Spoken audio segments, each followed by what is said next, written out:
At the end of the year, we're reflecting on the year. And I asked the boys, I said, what's been your favorite part of this year? All of the boys in unison cheered and they said, Hurricane Harvey. I was like, wait, what? Hurricane Harvey? You guys lost everything. And they go, yeah, but God did so much for us.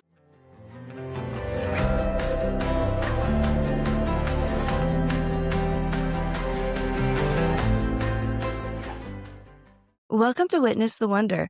I'm your host, Christina Smith. Today I'm joined by my friend, Jenilee Samuel. Jenilee walked through something that most of us hope we never have to go through, a flood. Welcome, Jen. Can you share a little about your life? Yes. Hi. Good to be here. Thanks for having me. We are senior pastors. I've got 4 boys. They're all teenagers now. They were all in elementary school when we walked through this. I have Java with Jen podcast, and I coach podcasters and run a podcasting network as well. Thank you so much for being here.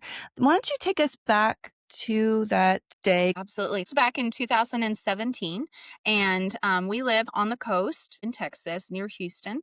And Hurricane Harvey, it was a historical flood, historical hurricane. My husband had actually just gotten back in the country from a missions trip on the Thursday of that week. And it was Friday morning.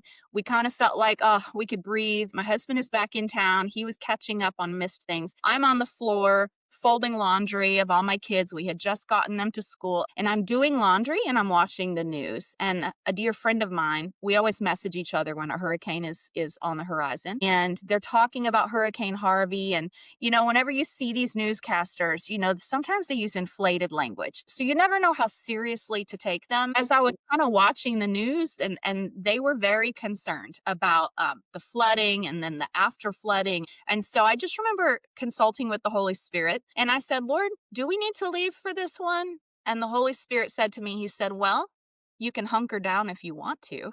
And I was like, hunker down does not sound awesome. So as we continued to listen, the concerns of the storm grew and grew and grew. And granted, it was only a tropical storm when it hit us.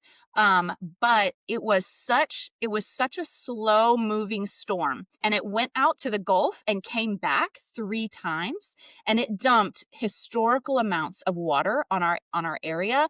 And so just in our church alone, we had 40 homes that fully flooded and lost everything and had to start over. So it was a historical major time of loss. That Friday morning when I was folding their laundry and I decided to pack their belongings, I didn't know that would be the last weekend we'd ever see our home in the shape that it was. It was a brand new house. We had just finished building it. Oh, that's so sad. You were packing your boys' clothes. So did you go get the boys from school? Yeah. So living in kind of Hurricane Central, I have kind of these markers that determine if I'm going to evacuate.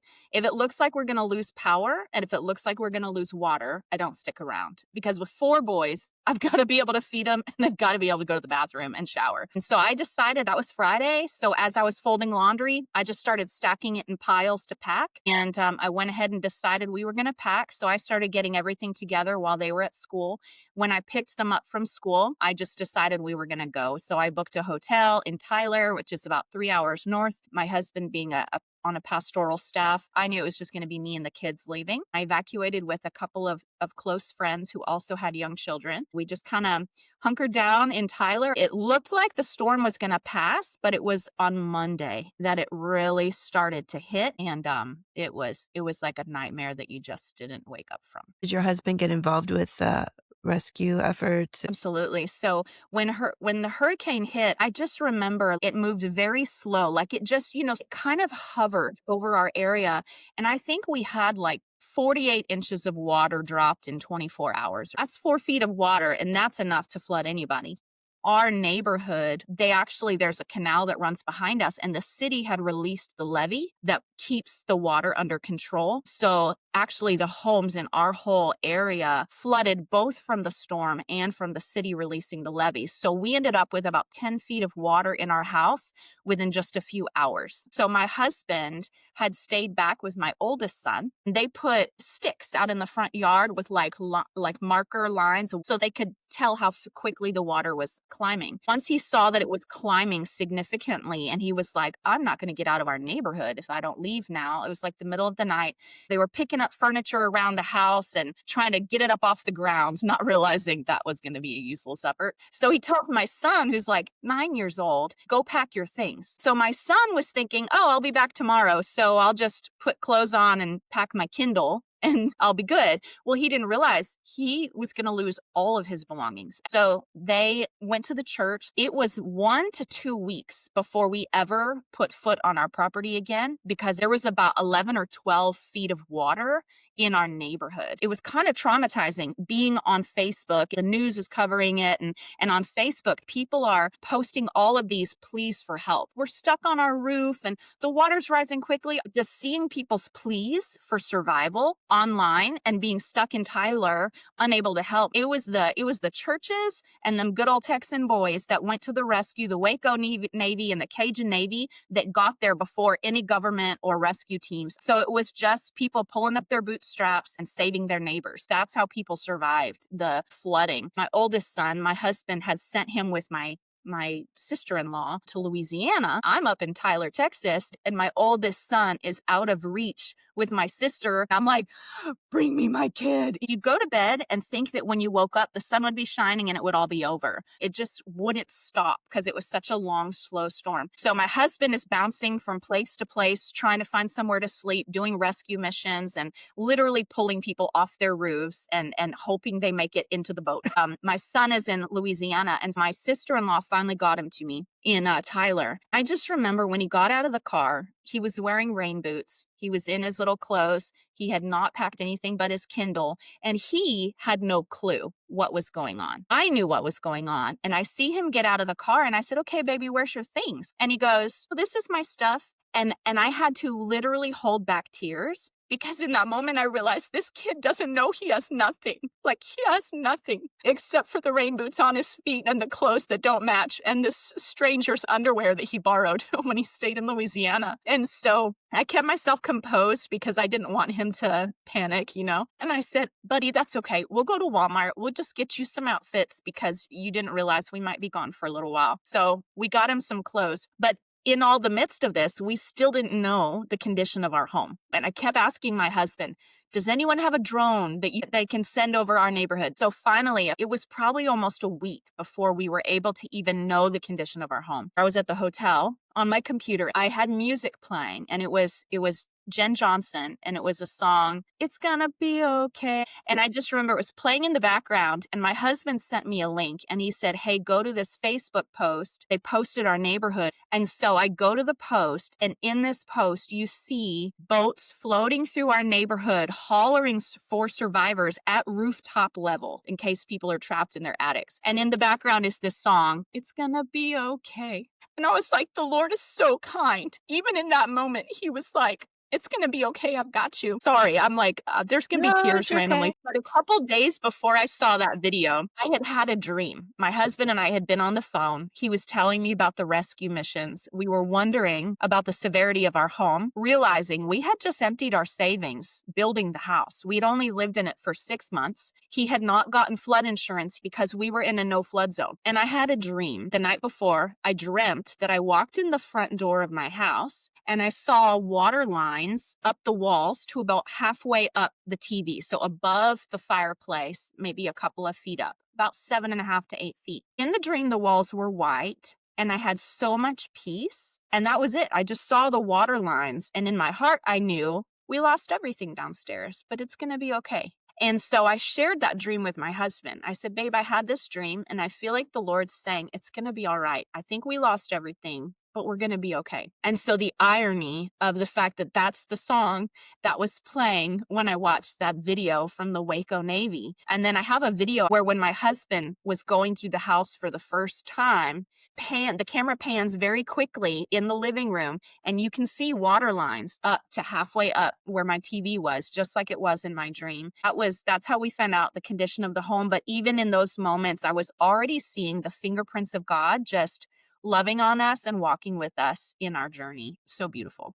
You know, that's what I love about God is he's done that with me many, many times. He will prepare us for those moments that are going to be hardest in our life. It sounds like he did that with you as well through the dream. I love that he was easing you into the understanding that this was going to be bad, but he was going to be right there with you. So true. So true. A lot of people, they wrestle with God in situations like this. Why is this happening? Or, God, where are you in the midst of it? Did you ever struggle in any way in that sense? Honestly, there have been other hard situations in my life where I have wrestled with that, but in this situation, I didn't. And the only thing I can attribute it to is just a supernatural grace that God gave me, because I think my husband needed my strength and my steadiness, because he was boots on the ground seeing everything firsthand. He was not just witnessing our loss, he was witnessing the loss of all the families in our church, 40 families that lost everything. And so as a pastor, he felt the weight of their loss plus the weight of our loss. And of course, after the storm passed, the next thing that you do is begin to rebuild. And that can be an overwhelming process for people.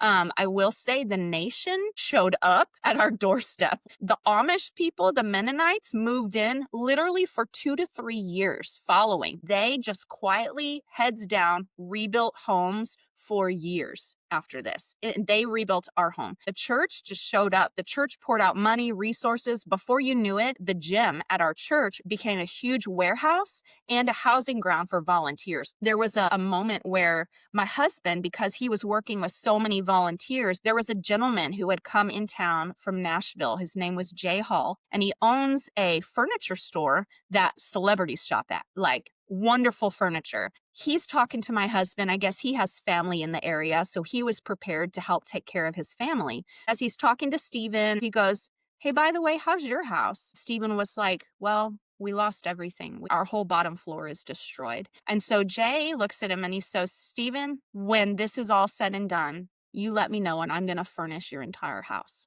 for free."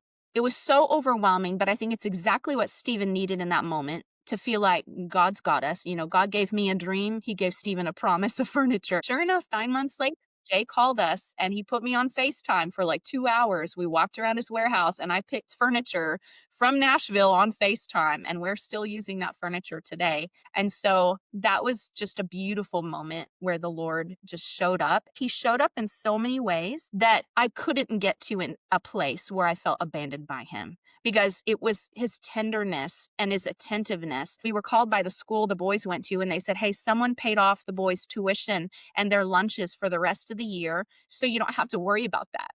And there were so many things that just came to us that we were kind of overwhelmed by the goodness of the Lord. But the way that I was able to hold that perspective was I had asked the Lord early on, when I knew the condition of our home, but our boys did not.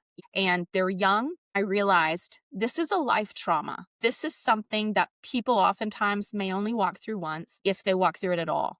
So when I knew that the boys were going to be watching us to see how to respond to this, I asked the Lord, I said, "God, how do I guard their hearts from the trauma of this?" I felt the weight that I could make it worse or I could make it better. And as a parent, that's my responsibility. Every time I prayed that, I would hear Bill Johnson's voice in my head where he said, "I stay encouraged by looking for what God is doing." So I just took that as the counsel of the Lord. And I said, "Okay, then we're going to keep our eyes ready to see what you're doing in our story." And that became the foundation that we moved forward with. And I'm telling you, every day we saw miracles. Every day. Tuition, bikes were bought for us, beds were bought for us, a house that we were able to stay in. We didn't have to pay rent, and the owners paid our utilities and water, so we didn't have to worry about it. The Mennonites rebuilding our home. Like, there were so many moments that the Lord just showed up. I really believe it's because we kept a lens of looking for what he was doing so we could celebrate his goodness. I'm sure there's some people that are listening right now who are like, well, how that wasn't really God. That was just the kindness of people. What would you say to them? I would say you're right, it was people. But there's actually a passage, and I wish I had it memorized, but there's a passage that I have found in scripture where it says that when people are essentially generous with their resources and they share and give, that it automatically causes us to say, look what God has done. There's an immediate connection between us serving people and it glorifying God. God works through people. There's a reason why sometimes you feel moved to give to someone and you didn't feel moved to give to the other person you encountered. When we were in Tyler, still evacuated, we had been playing in the pool 8 hours a day because I didn't want to spend money. I was like, oh, I need to entertain these kids, but I can't spend money right now. We just lost everything. Finally, one night, I said, boys, let's go out to dinner and a movie. Let's just go have a nice night and just go enjoy ourselves. So we did that. And then afterwards, there was a TJ Maxx right there and a Burlington. So we decided to go to Burlington. As we're walking in, of course, 4 boys, they are like little monkeys. They want everything they see. I said, okay, boys, just keep in mind as we go in, they go, we know, don't ask for anything. It kind of broke my heart a little bit. And so I said, well, yeah, just because we don't know how things are at home. We just want to be good stewards. And so they're like, okay. So we go in there and of course they find stuff they want. So my oldest son brings this really nice leather jacket to me. It was only $25. And he goes, Mom, look at this. And he puts it on. And I was like, oh, buddy, that looks so sharp on you. He goes, can I get it? I know we're not supposed to ask for stuff, but can I get it maybe? And I was like, give me a second. Let me just ask the Lord. I said, Lord, I just want to do what's wise. And the Lord spoke to me and he said, you take care of my babies and I will take care of you. And I said, okay. And so I went back to the boys and I said, okay, boys, guess what? This is what the Lord spoke to me. He said, I'm going to take care of you and he's going to take care of us. And so I said, all y'all, pick out a toy and pick out maybe a piece of clothing that you like. And they were like, yay, they're all excited, And I get in the car and before I leave the parking lot, I get 2 notifications on PayPal that a man that I babysat for growing up sent $1,000 and my mom sent $500. I had $1,500 in my account before I even left the parking lot. I told you how the Lord taught us to keep our eyes looking for what God was doing. Well, later in the process, we're moved into a rent house and I'm reconciling everything I need to buy to rebuild. I was starting to get kind of overwhelmed. My prayers were more of complaint and overwhelmed stress prayers. I was running errands and I was gripe praying. And then I stopped myself and I said, hold on, I haven't seen any miracles for like a week. It's been really quiet. And I said, but I also haven't taken time to thank the Lord for what he's done. He's done so much already. And I was like, Lord, I'm so sorry. You have been so amazing. And I haven't given you credit for that in a while. And so I just started thanking him for everything he had done to that point. It took like 2 minutes, 3 minutes. Of course, I have all this hope and confidence in my spirit now because I just built myself up, remembering what the Lord has done. At the end, Lord, if I can ask you for one thing, here's what I would ask. I said, we had so many families flood. I'm asking you to release money to every single family that lost everything. And I said, Lord, and I don't mean little money. I mean big money that can buy appliances. I want big money for all these families. And I said, that's what I would ask. And Christina, I'm not joking when I tell you, the next morning, our church got a call from Good Morning America. And they said, hey, we heard that you guys have had a lot of families suffer losses, but that you've been serving your community. And we want to bless every family in your church with $3,000 gift cards. And then we're partnered with Home Depot and they're doing a pop-up and they want to bless every family that can come out. Anything that can fit in their car, they can take for free. I'm telling you, Christina, people can say what they want to say, but when you see God answer prayers like that, there ain't no way that's just people. God uses people. He works through people. He loves that partnership. But man, God was a miracle working God in our story. Yes, he was. As Christians, we are God's hands and feet. He often uses people to do his greatest works. Those miracles are amazing. When you did finally get to go back and see your home for the first time, what was that like for you? And how did you prepare the boys for that? My goodness, that was rough. We pulled up to the house and I remember praying that the Lord would just be with their hearts because I didn't know how they would respond.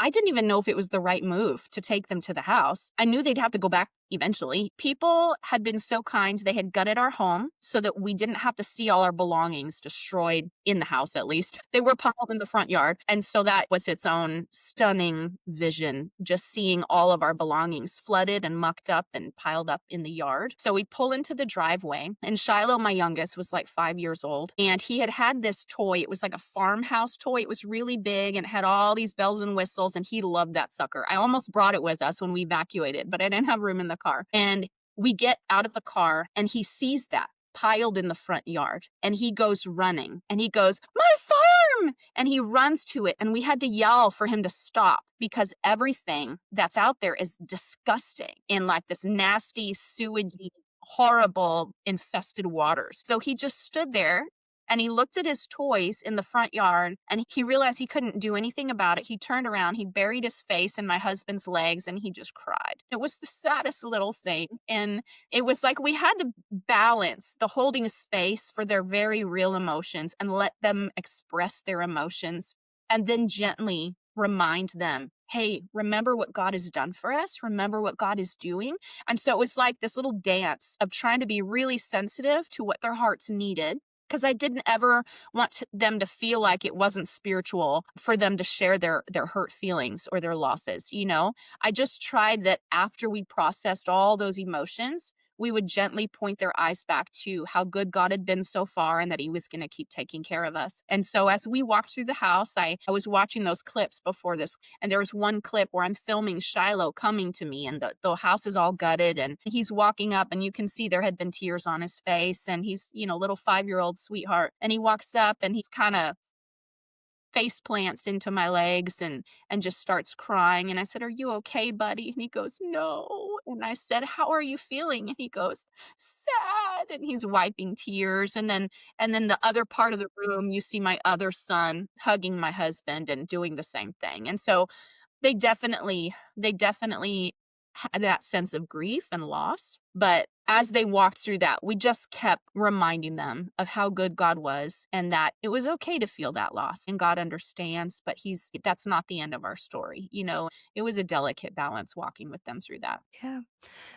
How long did it take from the time the flood happened to the time that everything was restored? 9 months. So the irony is, we built our home in 3.5 months the first time. But when we were rebuilding, it took 9 months because of the fact that everybody was rebuilding. I will say, whenever we got back into our house, I remember telling the Lord, "You were so kind to us, but I really never want to have to go through that again." I said, "Lord, can you just give me some kind of sign that you're just going to protect us and that we won't go through that again?" Because hurricane season Mm. comes every year. And I was like, I need to not deal with anxiety. The day after we had moved into our house, we were outside playing basketball. And I turned around and I looked at the house. The sun was setting, and there was a double rainbow over our home. I just was like, "God, you're so kind." And when that hurricane came, the Imelda, that so many people flooded, we were unsure. I mean, like the water got really high in the canal and started coming down into the cul-de-sac. And so we're like, "Oh God, what is this going to be again?" And one of my sons reminded me, he goes, "Mom, we're not going to flood. God gave us that double rainbow. We're going to be okay." And I was like, I love you. Oh my goodness, that's so good. That's so good. Was there a scripture that you held on to?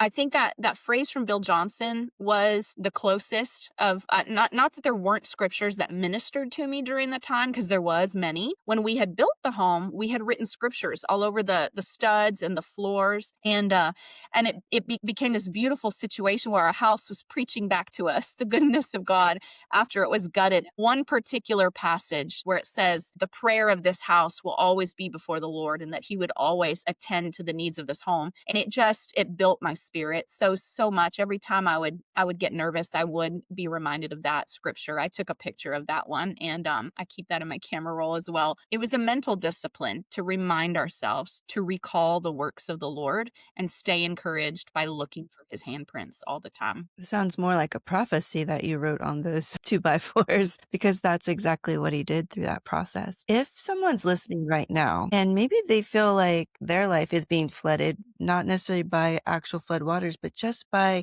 they're being hit by one thing after another, what would you say to them? You know how like a prophetic word kind of unfolds continually in your revelation. I feel like that concept of looking for what God is doing to stay encouraged, you see that in the Israelites' journey in the to the promised land. Because they didn't keep the goodness of God before them, they wandered for 40 years. But Joshua and Caleb, because they remembered the works of the Lord and they recounted the goodness of God, they will inherit the promised land. And so I feel like that experience was like a living parable for us because we kept our eyes fixed on what God was doing. I remember my older son correcting the other boys when they would start complaining too much. He would go, "Guys, stop it. You have to remember what God has done for us. Remember, that's why we're getting so many miracles, because mom keeps celebrating everything God is doing." So I knew they were getting that principle. At the end of the year, and we were reflecting on the year, I asked the boys, I said, "What's been your favorite part of this year?" You know, Hurricane Harvey was a good chunk of it, like August and September. And I was like, "But there was more to our year. What was your favorite part?" And all of the boys in unison cheered and they said, "Hurricane Harvey." And I was like, "Wait, what? Hurricane Harvey was your favorite part of the year? You guys lost everything." And they go, "Yeah, but we got new beds, we got new toys. God did so much for us." I was like, praise God. He fulfilled on his promise. He protected my boys' hearts that what was a trauma became the highlight of their year. And only God can do that. Only God can do that. Wow. Yes, that is a beautiful ending to that story. What would you tell the person listening and they're feeling disappointed, maybe in themselves or God, because their story doesn't look like your story? What would you say to them? You know, there's this simple principle that can bring healing to so many broken memories because I walked through stories where the miracles were not at hand like I wanted them to be, and the breakthroughs were not just right around the corner. And I wrestled through, God, are you even good? One of the most healing things you can do, whether you're disappointed in yourself or disappointed in the Lord, is to just ask Jesus, say, "Jesus, I need you to show me, where were you in that part of my story?"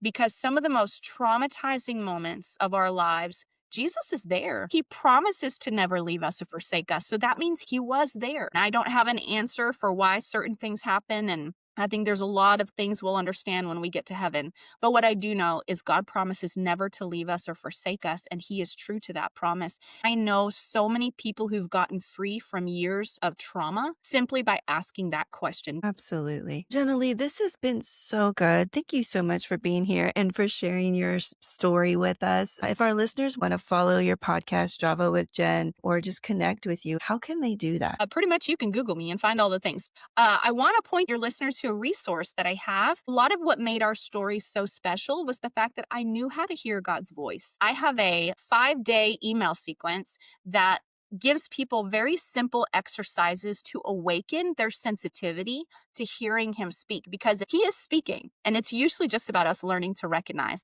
There's 5 days that you can just grab that email sequence and the link is going to be in the show notes. Otherwise, if you'd like to hear my podcast, Java with Jen podcast, Hearing God's Voice for Everyday Life, you can find that anywhere that you get your podcasts as well. Absolutely. Thanks again, Jenilee, for being here and for being willing to share your story. Your story is such a great reminder that even when everything else feels unstable, God's never shaken by our circumstances. And he's always working in ways that sometimes we can't always see initially. There's so many ways that God showed up in your story and the things that he did, the little miracles through people and just in comforting your boys' hearts and allowing them to see him, not the hurricane or the trauma through it all. If today's conversation encouraged you, would you take a moment to subscribe to our Witness the Wonder and leave a review and share this episode with a friend who might be walking through their own challenging season right now?